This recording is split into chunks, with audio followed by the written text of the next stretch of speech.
Henry, James, and Gordon were miserable.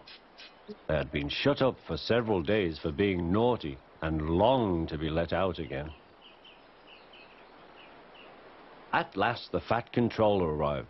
"I hope you are sorry," he said, "and understand that you are not so important after all.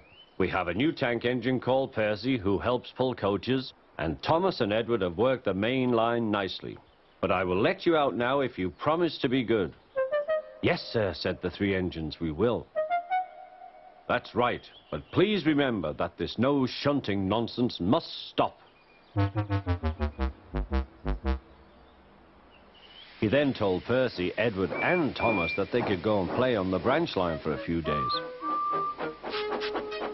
And they ran off happily to find Annie and Clarabelle at the junction. The two coaches were so pleased to see Thomas again.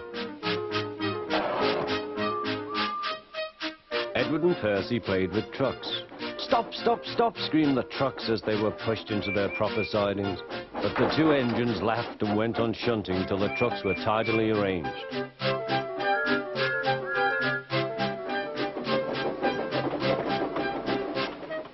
Next, Edward took some empty trucks to the quarry. Percy was left alone. He didn't mind that a bit.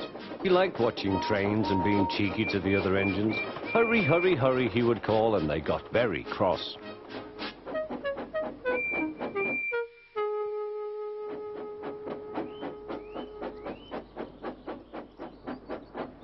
After a great deal of shunting, Percy was waiting for the signalman to set the point so that he could get back to the yard. He was eager to work, but was being rather careless and not paying attention. Edward had warned Percy, "Be careful on the main line. Whistle to the signalman you are there." But Percy didn't remember to whistle, so the busy signalman forgot him. Percy waited and waited. The points were still against him, so he couldn't move. Then he looked along the main line. Peep, peep! He whistled in horror, for rushing straight towards him was Gordon with the express. "Oh!" groaned Gordon. "Get out of my way!"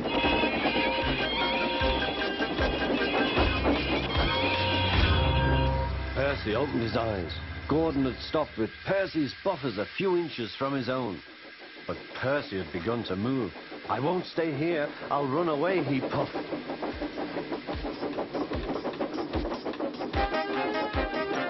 He went straight through Edward's station and was so frightened that he ran right up Gordon's hill without stopping.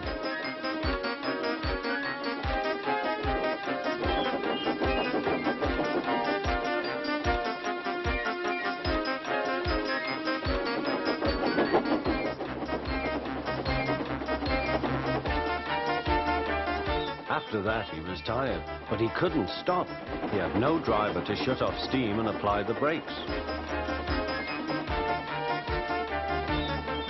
"I want to stop, I want to stop," he puffed. The man in the signal box saw Percy was in trouble, so kindly set the points. Percy puffed wearily onto a nice empty siding, ending in a big bank of earth. He was too tired now to care where he went. "I want to stop. I want to stop. I have stopped," he puffed thankfully. "Never mind, Percy," said the workman as they dug him out. "You shall have a drink and some coal, and then you'll feel better." Presently, Gordon arrived. "Well done, Percy. You started so quickly that you stopped a nasty accident."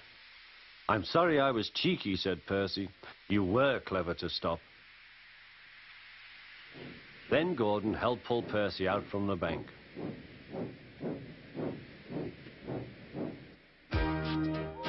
Percy is still cheeky because he is that sort of engine, but he is always most careful when he goes on the main line.